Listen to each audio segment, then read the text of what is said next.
Morning. Welcome to the HK Exec Board meeting.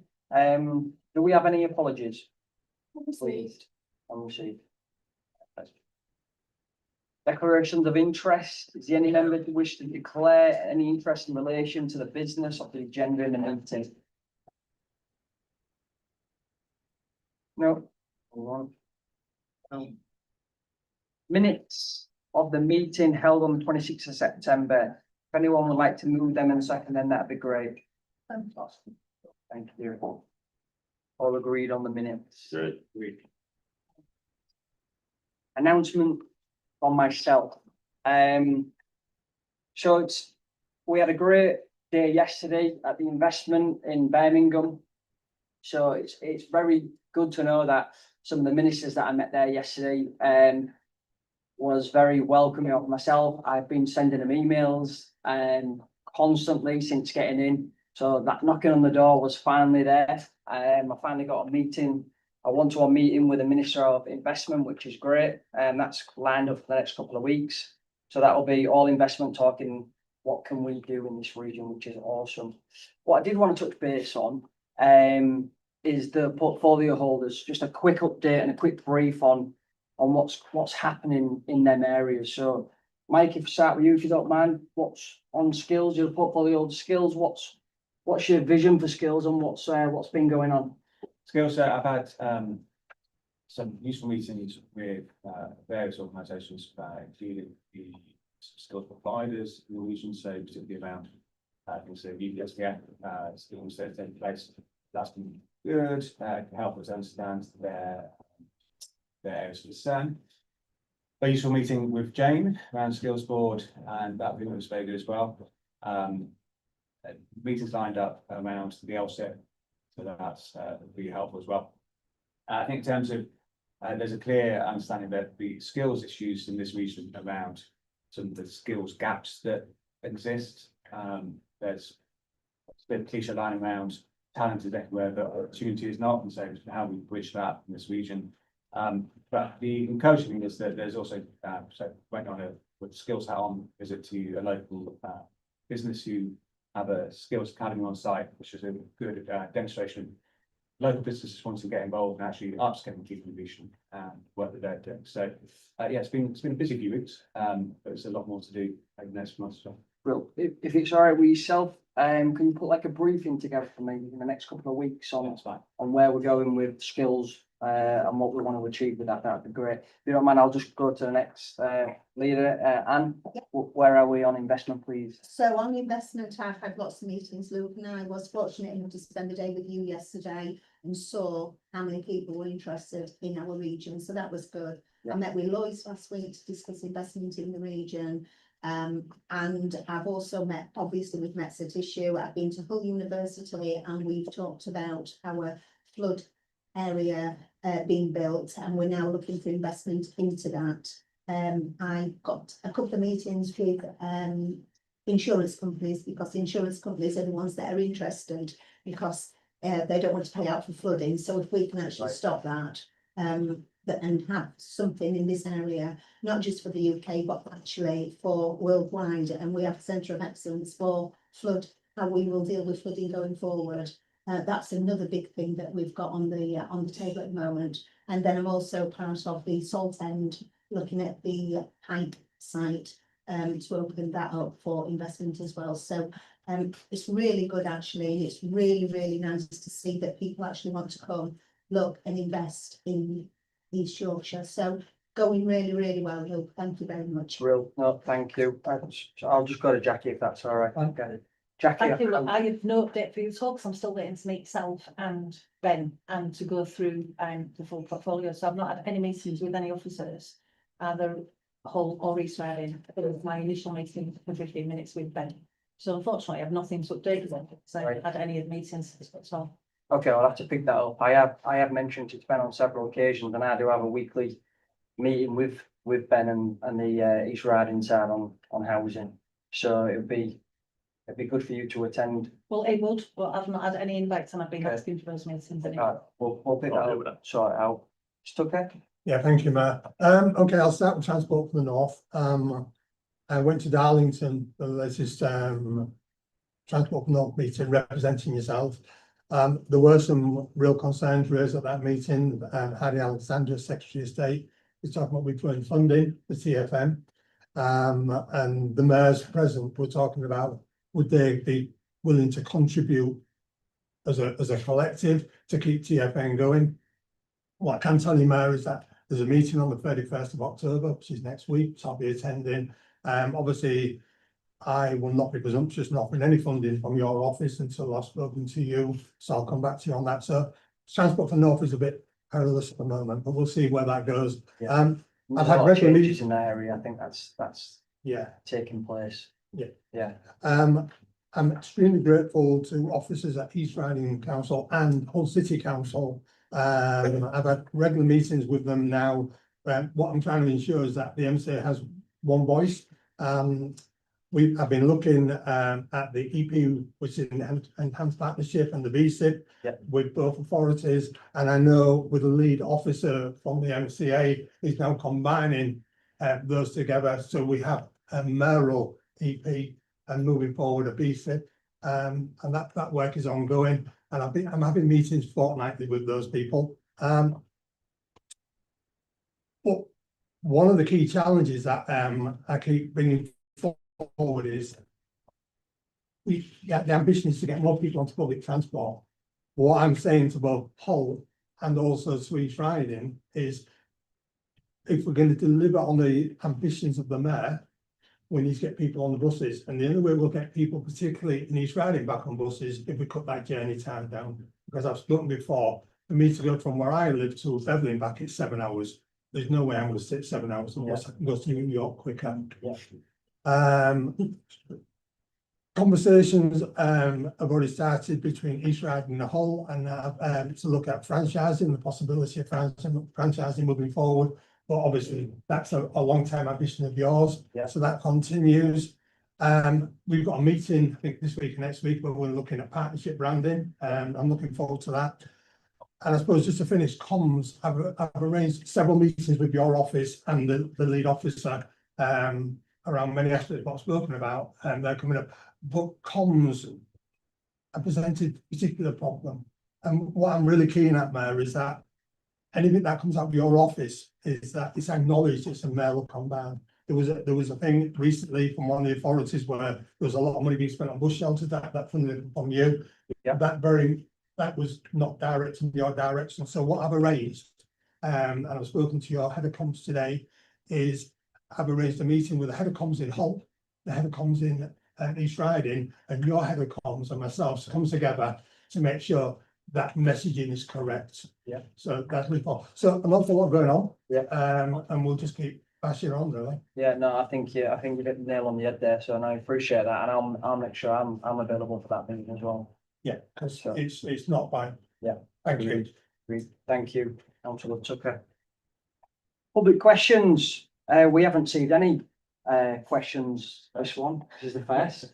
Must be doing something right. So we'll move on.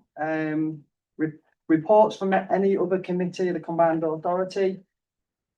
Tony? Okay, thank you. The HR policy framework. I will hand over to Miriam, who will present the report. Thanks, Miriam. Thanks, Mr. Mayor. So I'm not gonna wax lyrical about this or spend too much time on it unless people have any detailed questions. But just to note that we've spent the last 5 to 6 weeks drafting and approving policies internally within HACA to build some infrastructure for when we move to appoint permanent staff. So the following policies have been adopted as an officer decision, and they are the basic health and safety policies, health and safety, display screen equipment, fire safety, first aid at work, manual handling, and the corporate complaints policy to enable members of the public to make complaints should they need to. So they've been approved as an officer decision, and they're here for the board to note. And then we have the first of a suite of HR policies. So the 4 main ones that we have under our belt so far are disciplinary, grievance, bullying and harassment, and annual leave. Those policies are attached for comments and questions from the board, and we're asking the board to approve those policies today. The other element that I would like the board to know is that we will be continuing to draft further important HR policies over the coming months. And the following policies will be brought before the board in November. Absence management, other leave, which will include maternity leave, adoption leave, bereavement leave and family leave, managing work performance and recruitment and induction. So we'll be able to have a look at those in detail on the 28th of November. I won't go through the detail of the individual policies. I've just brought them, so if people have questions, please let me know. So Mayor, Sorry, councillor. no, if I may, Mayor, I'd like to move to approve on the policies adopted by the officer's decision, which is health and safety policy, display screen policy, fire safety policy, the first aid work policy, the manual handling policy, and the corporate complaints policy. And on top of that, I'd like to move on block, if I may, the disciplinary policy, grievance policy, bullying harassment, and the annual leave policy. Should I have a second there? Thank you, Mr. Mayor. Oh, second that. I won't listen again, but. Jane, I just wanted to say, such significant amount of work has gone into this. That's Yeah. what you must have been doing, in the last few weeks. And as a HR professional to a HR professional, they're excellent. So puts you in a really good position. yeah, no, I'd like to personally thank Miriam for all the hard work she's done on this. Thank you. Thank you, Mr. Worked Mayor. with the socks off to get this done, so I appreciate it. Thank you, Mr. Mayor. Could I just note formally as well, a big thanks to the ICB, in particular, Michael Napier, who spent a significant amount of time looking across various public sector organisations to pull together the initial drafts. So a big thank you to Michael and to the ICB for that contribution. Well, yeah, thank you. Appreciate it. You're sorry? Oh, okay. We're gonna vote on it. It's been moved and second. Take a vote on it. Please. Well, thank you.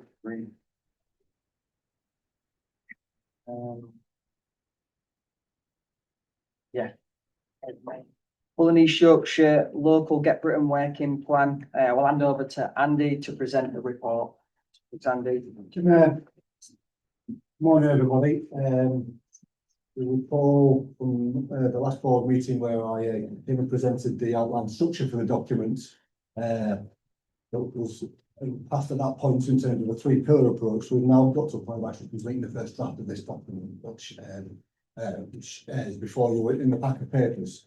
What I'd like to do is just quickly work through, just to give you an update in terms of what that document is telling us, what it's telling us in terms of where we are now, and where we are looking to go forward in terms of some indicative priorities. I'll also give you an update in terms of next step, because this isn't the end of the journey in this document. What it allows us to do is to present a document to DWP and government within the timescales they've requested, but also gives us an opportunity then to work further on this document through autumn and winter with a brief provide a final document early in the new year next year, in addition to, if you like, which will be able to fully integrate all of the strategic work which is ongoing, which is not completed, which does can't be completed under this document.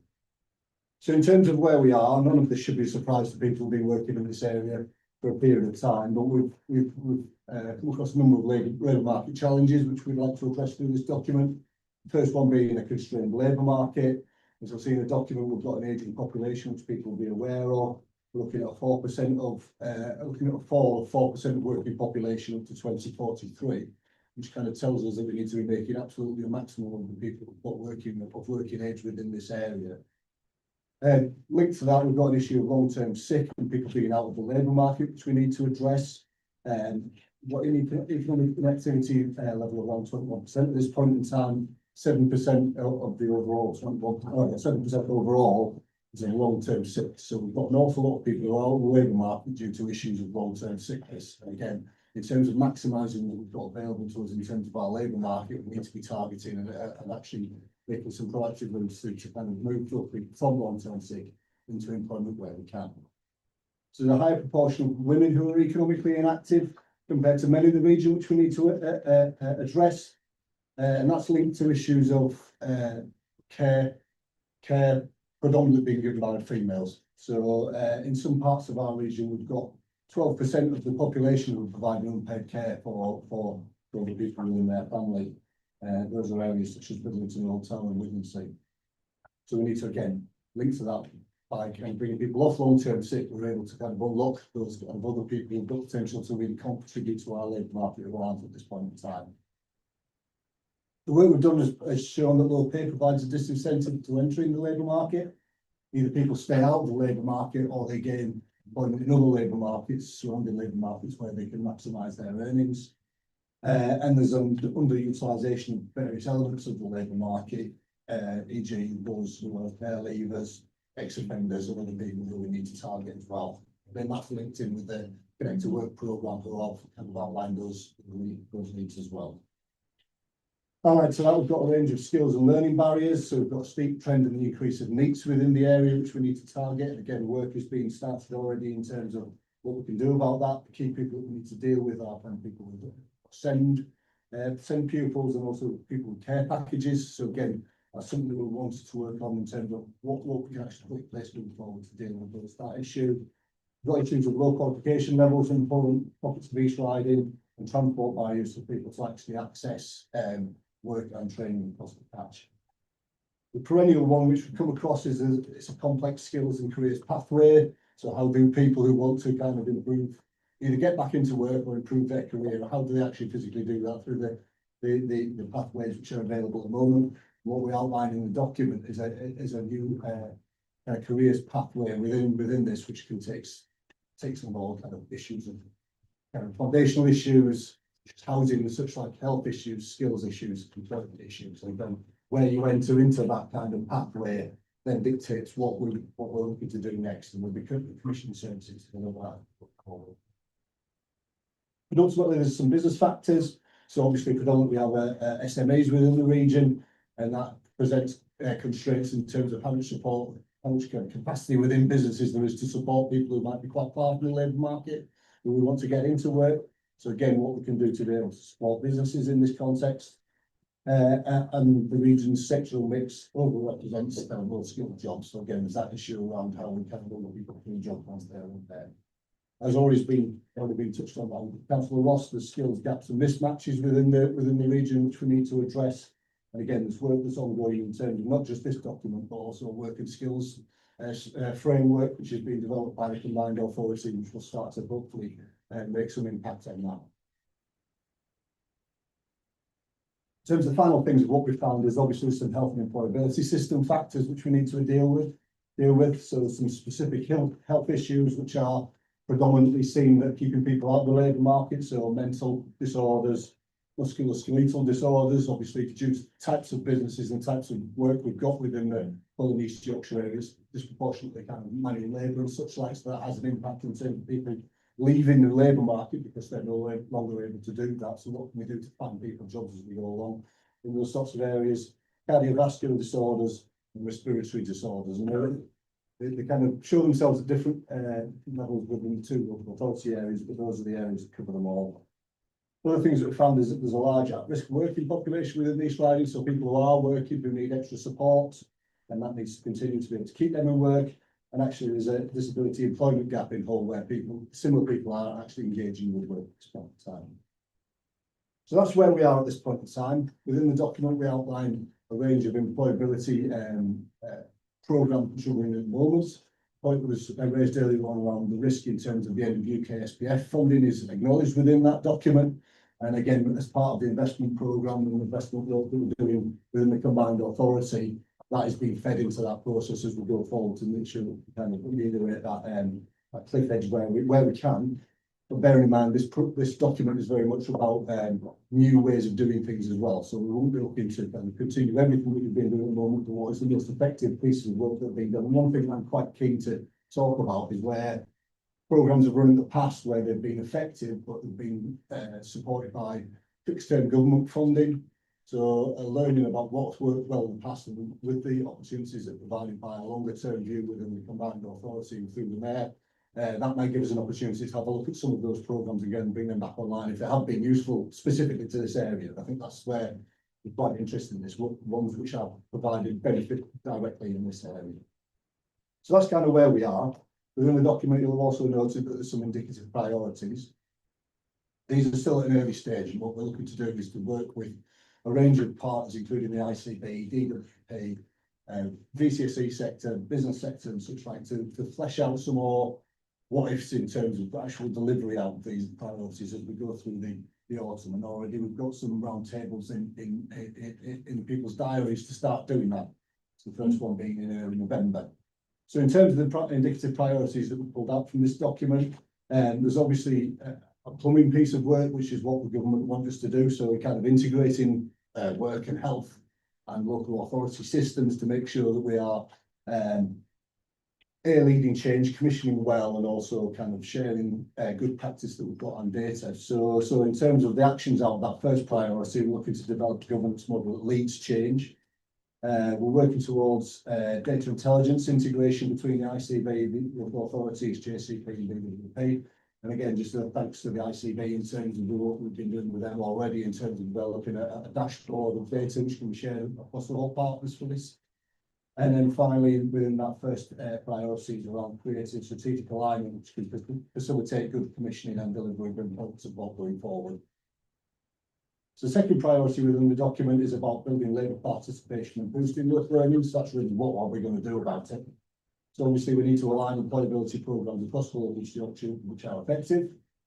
We need to devolve skills and employability funding such as ASF and Connect to Work, which we've already got in the region. So we've already got that funding. Let's make sure that we're spending it in the best possible way in line with the priorities which are aligned within this document. And then finally, we're looking to prepare a business case to secure funding from government for Youth Guarantee Trailblazer as well. So the third leg of this set of priorities is around supporting businesses to play its role in getting whole East Yorkshire working, keeping people in work, because obviously it's all very well the public sector having some views about this, but the actual rubber hits the road in terms of people being employed by private sector organisations as well. So we're going to look to work in partnership to develop a whole East Yorkshire Good Work Charter, which will be able to kind of an accreditation for businesses who have engaged in this document and look to take people on to kind of deal with the issues that we're dealing with. We're looking to develop, I know ICB have got a healthy approach as well, looking to see what value we can add to that as well in terms of making sure that businesses are aware of that and that they have signed up to that. We're looking to develop an all-age careers pathway, which helps everybody understand where the opportunities are for people if they're looking to get into different employment or progress through their employment, understand where the opportunities are going to be in terms of growth sectors and such like, linking very much in with the local growth plan, which is being prepared by the combined authority at this point in time. And then finally, we would like to build an effective employee engagement approach for East Yorkshire, working with the local authorities in terms of the good work they do in terms of engaging their business community to make sure that we've got good communication routes to be able to speak to businesses about this agenda. So that's a brief overview of the document as it is in the papers with you. There's a number of recommendations which we'd like to kind of put to the board at this point in time.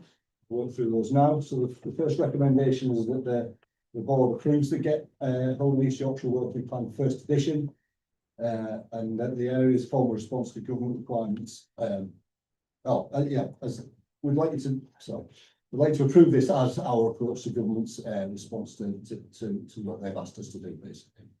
The second one is around agreeing the submission to government, subject to joint sign-off from the Humber and North Yorkshire Integrated Care Board, the Department of Work and Pensions, and ourselves. So there are three people that need to sign this document off. So we're working through getting those signed off, but we'd like support to agree that we submit once we've got that. We'd like to agree, this board to agree the delegation of authority to the interim chief executive and head of paid service to approve any final amendments between now and the plan submission in mid-November. And finally, we'd like the board to agree that work commences immediately on the preparation of the Whole East Yorkshire Get Brick Working Plan Edition 2, which will integrate the findings of the Whole East Yorkshire Local Growth Plan, the Whole East Yorkshire Work and Skills Framework, alongside a detailed action plan to deliver the internal priorities outlined in Edition 1. Well, thank you, Andy. Questions? We have a question from Councillor Tucker. We do, Matt. Thank you, Matt. Well, my first observation, Mr. Hewitt, is well done. This is exceptional work. I mean, But you kept mentioning target all the way through, we're gonna target this, we're gonna target that. I'd like to, with the board's approval, maybe move a further recommendation to your recommendations. And this will be put on the scrutiny work programme moving forward, because I think it's such a big body of work and such an important piece of work. I think it should go through that scrutiny process.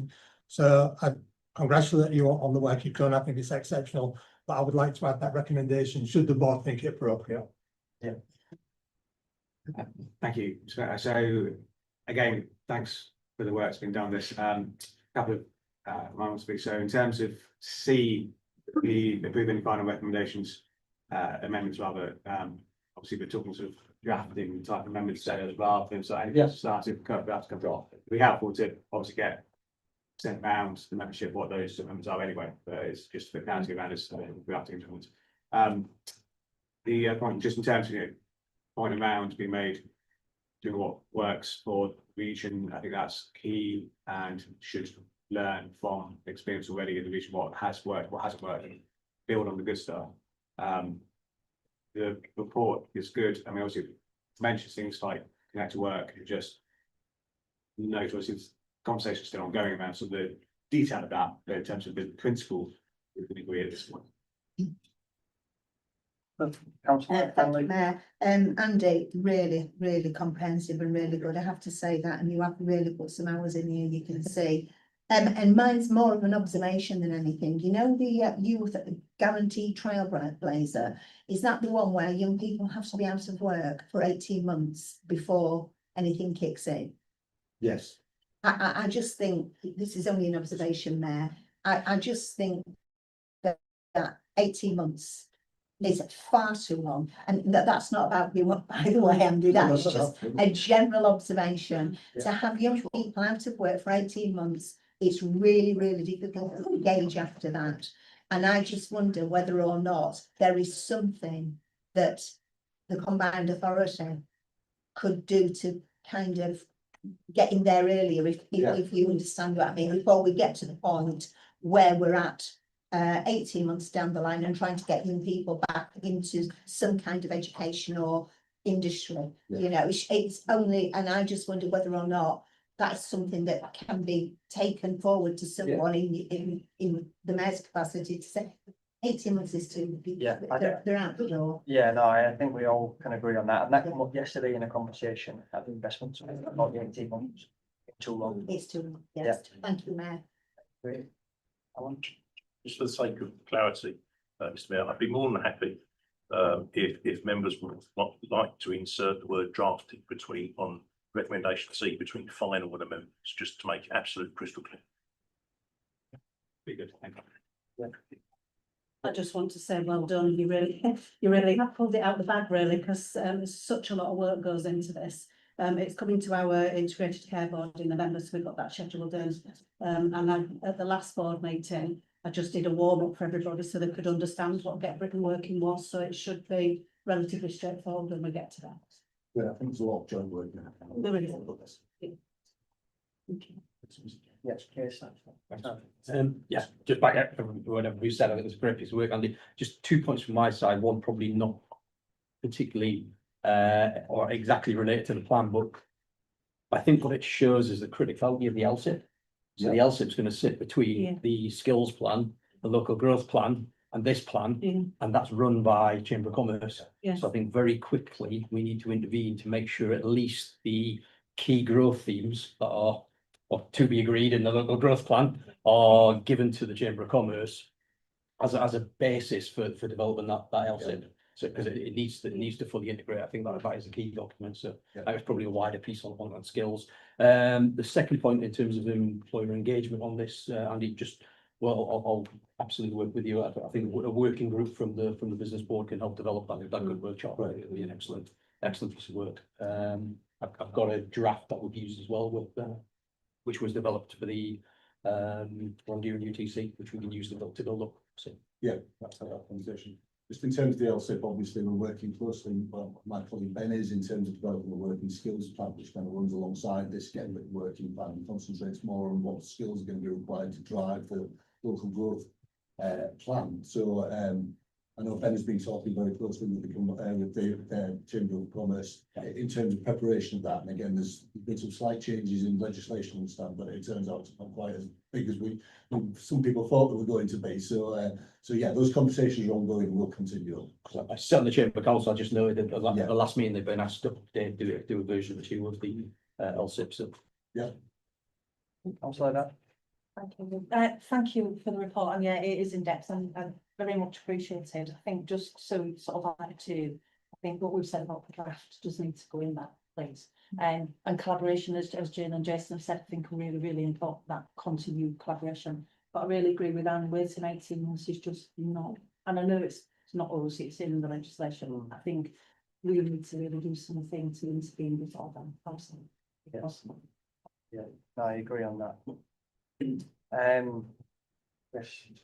Mr Mayor, Councillor Temperance moved an additional recommendation, Oh. recommendation E, that this matter be added to the scrutiny work programme. Is that recommendation seconded? Please.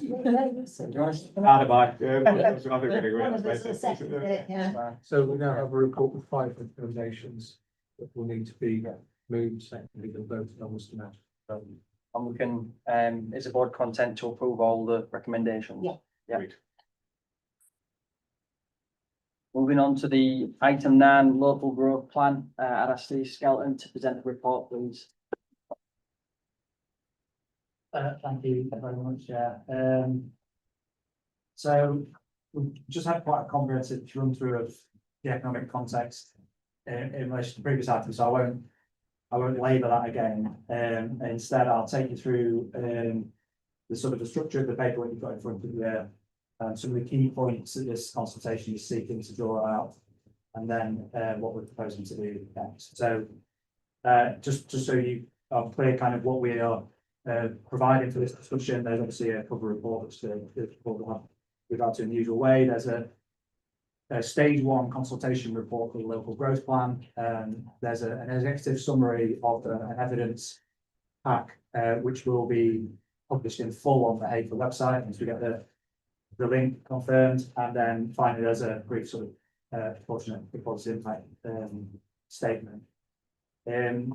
To focus on the consultation document primarily, it obviously sets out, as we know, that the local growth plan is or soon to be statutory requirement for all our strategic authorities, and should set a 10-year framework for growth in our region, confirming the key sectors that will drive that growth, the key constraints that will need to be tackled to support growth, and some of the main investment opportunities. So at this stage, we are sort of inviting views, and we will be attending boards and using the networks through the constituent authorities and other partners, as well as welcoming any public or organisational contributions to a consultation on essentially 3 key things. So the first is what we call the big plays. So sitting the local growth plan in the context of the HAFA game plan that we considered in draft last time. You know, what are the big cross-cutting issues which we're going to have to address in this growth plan, and we've identified one around kind of energy and manufacturing transition, essentially the previous agenda around skills, health, and connecting to work, and then one around innovation and enterprise.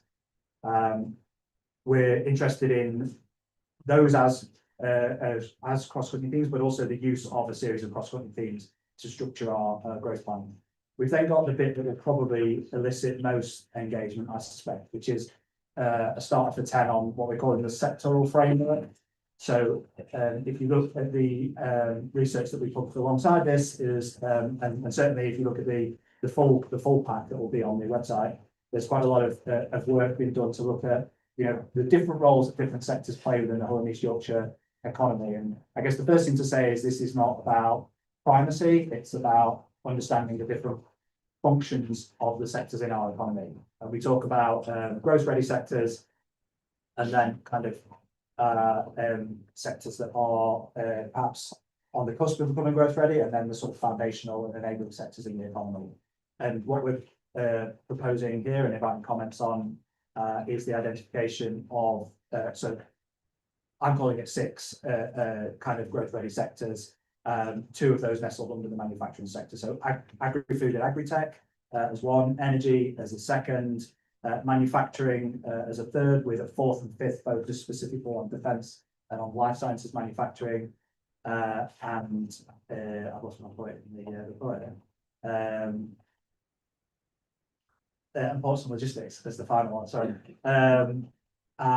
And we're sort of inviting people to engage with the evidence that we published and give us views on that. But then we also go on to talk about ensuring it's a growth plan works for the whole economy, and invite comments back on the contribution and positioning of sort of strong sectors in areas like digital, creative, and tourism, professional and business services, which play supporting roles in the economy, whether that's about supporting transport links or supporting in terms of professional and business services, almost greasing the wheels of the whole economy and by providing services that they rely on. And then in addition to that, kind of foundational enabling sectors, high employment sectors, and enabling sectors like construction, health and social care, retail and logistics, etc. So that's an area that I suspect will elicit a fair amount of focus. Then finally, we start some conversations about the sort of constraints to growth and how we address those.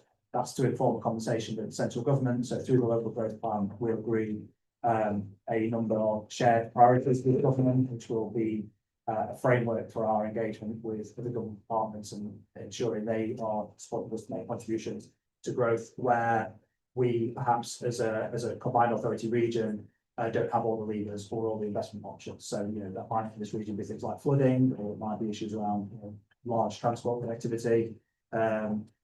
And then just to kind of finish the introduction, what comes next? So we, as I said, will sort of send copies of this document and engage with the sort of existing networks and groups. For those who were involved in a previous policy sprint at the start of the year, we're going to reconvene that group in November to do some work on the growth plan and on the game plan, and to give updates on some of the other work that's been going on Get Britain Working and other things.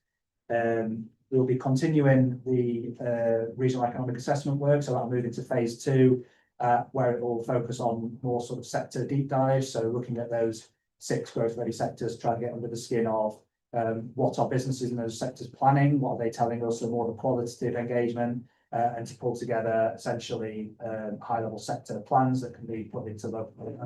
We'll do similar work for growth almost ready sectors and on some of the constraints, and then we'll pair that into a kind of an overarching report. So there'll be a further publication in the new year of the regional economic assessment. We'll work with government on the shared challenges, and then we'll be updating all of that to a draft local growth plan we expect to take to scrutiny in January, and then subject to the scrutiny process and any final updates, we bring a version here in a subsequent board. We just need to be careful with pre-election period, so a board following that. And I think that's everything. I've said questions, otherwise we welcome your endorsement to continue this process. Yeah. Do we have any questions? No. Yes. Not a question, Mark, but like, obviously, thank you for your report and just in terms of that, I mean, it was good to hear you reference like digital and creative and other industries in that completely accept why like some of the ones that's in this report, but I think wouldn't want to be seen to lose, I guess, the regional reports of the other industries as well. So it's good to that aspect. And if I can use it, I could use digital creative, specifically culture, I think that could be referenced as standalone in some sense, because just in terms of A, the importance of that industry in the region, and B, what it means to the region as well. Be helpful if that was referenced. Then happy to move this for the conversation. Yeah. For the board's content to approve. Just one point, Mr. Mayor. I had a meeting yesterday with Harry Barros, because the network systems operator has been tasked with looking at local energy plans. I know it's one of the constraints in here, certainly one of the constraints business regularly talks about. So I fed into that some of the challenges that we're seeing particularly referenced that, Steve, with the local growth plan, to say energy capacity in particular and connection needs to be absolutely front and centre in terms of the whole East Yorkshire local energy plan. So I'll put that forward to Harry. Harry's pulled that together. Well, board's happy to recommend content for the recommendations? Yes. Thank you. Moving on to item 10, we're going to defer this for further discussion. We'll move on to item 11, which is the business case for Hull and East Yorkshire Community Investment Fund. I'll ask Julian to present the report. Thanks, Julian. Thank you, Mayor. So the Community Investment Fund is a grant-based scheme and it's intended to support grassroots groups, community voluntary sector organisations, not-for-profit businesses and social enterprises to contribute to delivering the mayoral priorities set out in the Hague Game Plan. The creation of the fund was noted by the board at its last meeting. And this report presents a business case for the Community Investment Fund, which is appended to this report. That business case sets the proposal in the current Hague context, summarises evidence from comparable programmes and approaches. It presents 4 options for different forms of delivery, identifies a preferred option and considers how this option can best be funded, delivered and evaluated. So on page 224, that sets out the 4 options at 6.3, and the recommended option is that this be is option 4 is that being a HACRE-led scheme where HACRE would establish and run the Community Investment Fund using one of 2 viable delivery routes as outlined in the business case, supported by a convened grant panel. So that option 4 and the 2 delivery options are set out on page 243 within the business case. It's also important to note that although there's a lot of detail in this business case around the design of the fund, how it will be delivered, in terms of some of the fine detail, those will be worked through in implementation. So, for example, on page 271, it's particularly interesting around how this will work in terms of different funding bands for different levels of the ward, and how there'll be a different form of application process for those different levels of award. In terms of the detailed design of the application and what we're asking for, that needs to be worked through on implementation. So for that reason, in terms of the recommendations, as well as in recommendation 1, which is endorsing option 4 as a recommended option to deliver the fund. Option 2 is to delegate decisions on that final design of the fund to the chief executive. And also we want to move this forward at pace. So recommendation 3 is noting that we will seek to make initial funding allocations through existing governance in the coming months, with the fund due to be fully operational in January 2026. Councillor Hanlon. Thank you, Mayor. I'm really keen to see this get out the door as fast as possible. Yeah.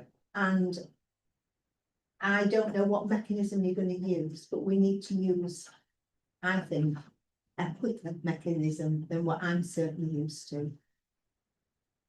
So I'm just putting that out there. I would like to think that we get through this very quickly and we don't wait months and months to have meetings, to convene meetings, to get money out the door. People are asking for help and support.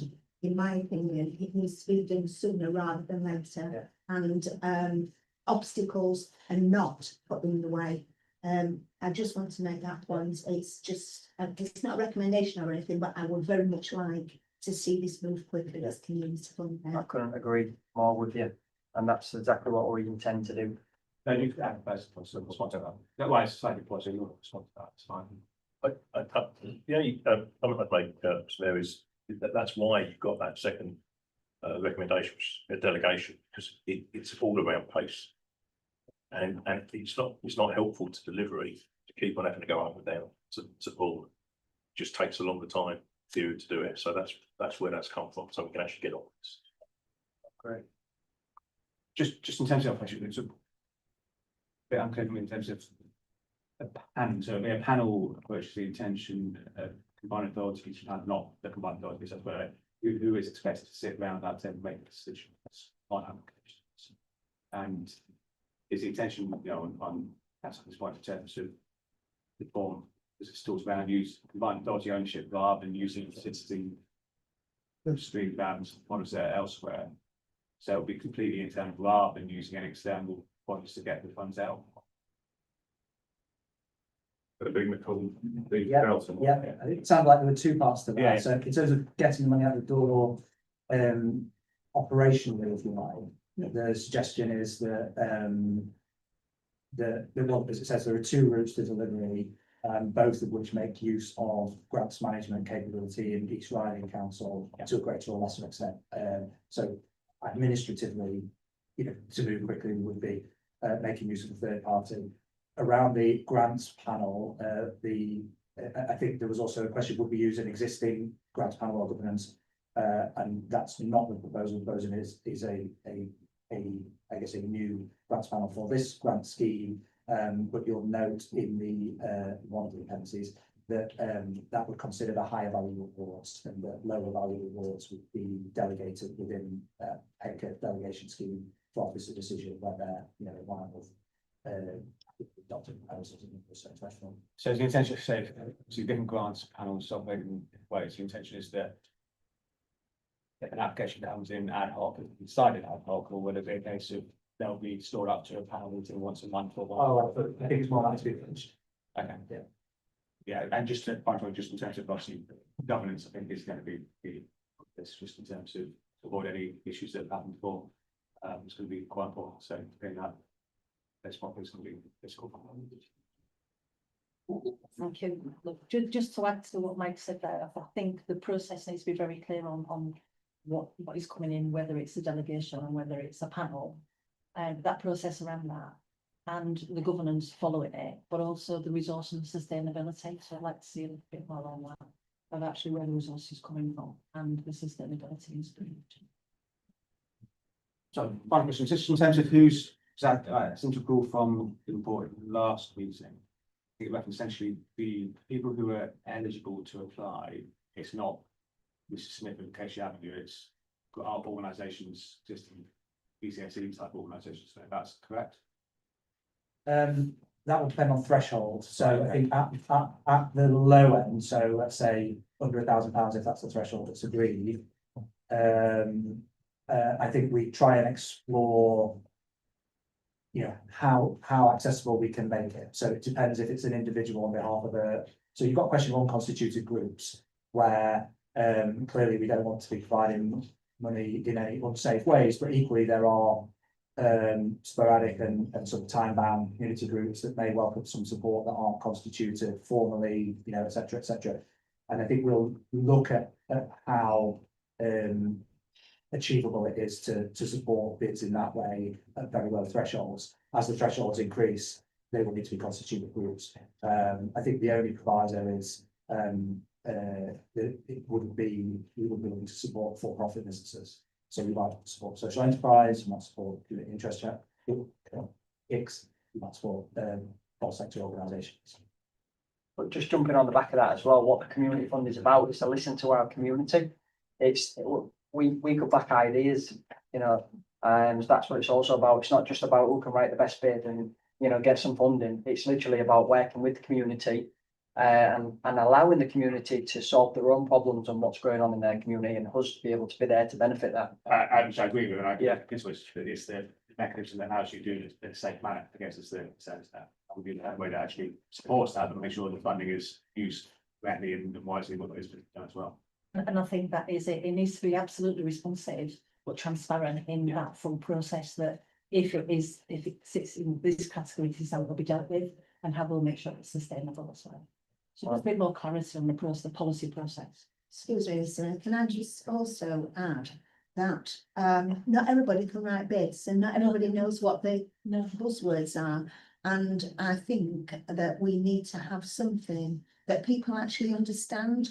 And Fred from our Casey Avenue actually can understand it in normal broke English language rather than it being up here and they've shut the thing before they've even I started agree. because they don't understand exactly what they need. And it would be quite nice to also have somewhere where they can go and get help to do that. And just something where they want to write a bid, they don't know how to do it. How can someone help me? I think that would be quite important because it is hard to write bids. It is hard to win bids, and that's with experienced people.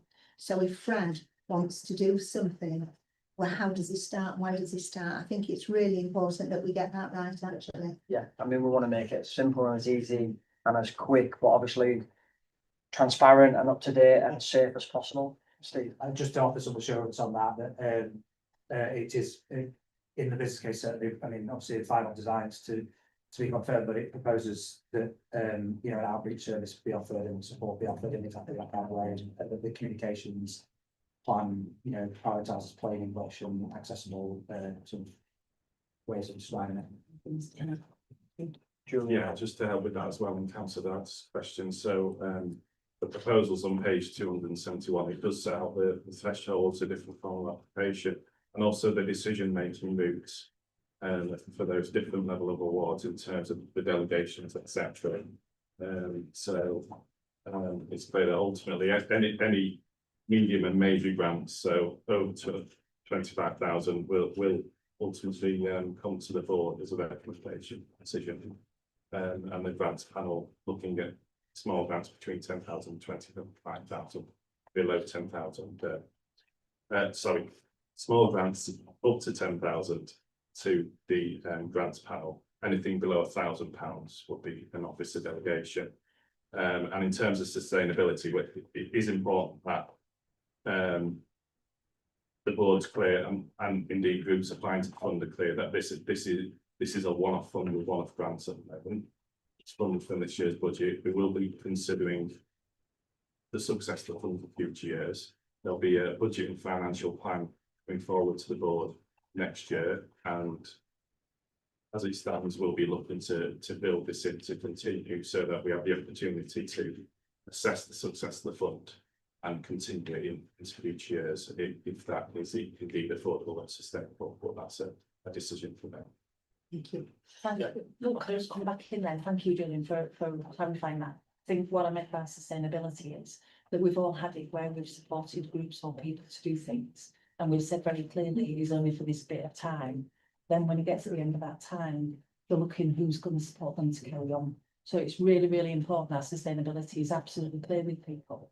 That when we say we're going to help you do it, they have a plan for putting that the other end and there's nothing able to maintain. Yeah. Because we don't want to just drop people at the end of it, do we? No. They need to have a sustainable plan for moving forward or having delivered what it is and it being finished. Thanks, Luke. Yeah, and thanks for the paper as well. It's very concise. I mean, I run a number of grant portfolios, and we offer seminars for people to actually come along. Obviously, I offer officer time as well. There's a sifting process because a lot of the things that people want from me particularly are not within my gift to do that. And I assume the East Riding's got exactly those same sorts of things. People tend not to read the actual conditions of the grant. And one example is I won't grant things to people who have got significant reserves. If you've got £30,000 reserves in your charity, then you ought to be spending those reserves on some of those things, and that can be encouraged with match funding. As far as openness is concerned, everything is published on my website, so you can see every single grant that's been given on my website, and there's a synopsis and also an idea of feedback for people who want to see that. If you want any, to look at our model, quite happy for you to engage with us. Yeah, I mean, listen, we'll do the same on our website. We'll print every single grant that we'll back. Obviously, just need to get the login details from Hull City Council first before we can do that. But yeah, we're happy to grant all that So I missed on terms of the levels of the grants, 25 and over. Is there a limit? I missed it, there's, I think, I remember seeing it. No is the short answer. So I think if I can, we had a conversation, I think it was scrutiny actually rather than here, where I think they made a case for, flexibility. And so, there are expectations need to be set, but not by way of a quantified cap. So clearly, if people pitch in for £500,000, Well, it's my concern, yeah. that's unlikely to be provided, although, you never know what a consortia of bollocks across the region might want to come together and talk to us about, but I suspect that's a strategic conversation with officers first, get some pre-application advice, and we'll set those expectations in a narrative form rather than with a number. I'm comfortable with that approach, but cautious around, like you say, £500,000 applications, so. Is the board happy to content recommendations? Item 12, adoption of a key route network for Hull and East Yorkshire. I've asked Will to present the report, please.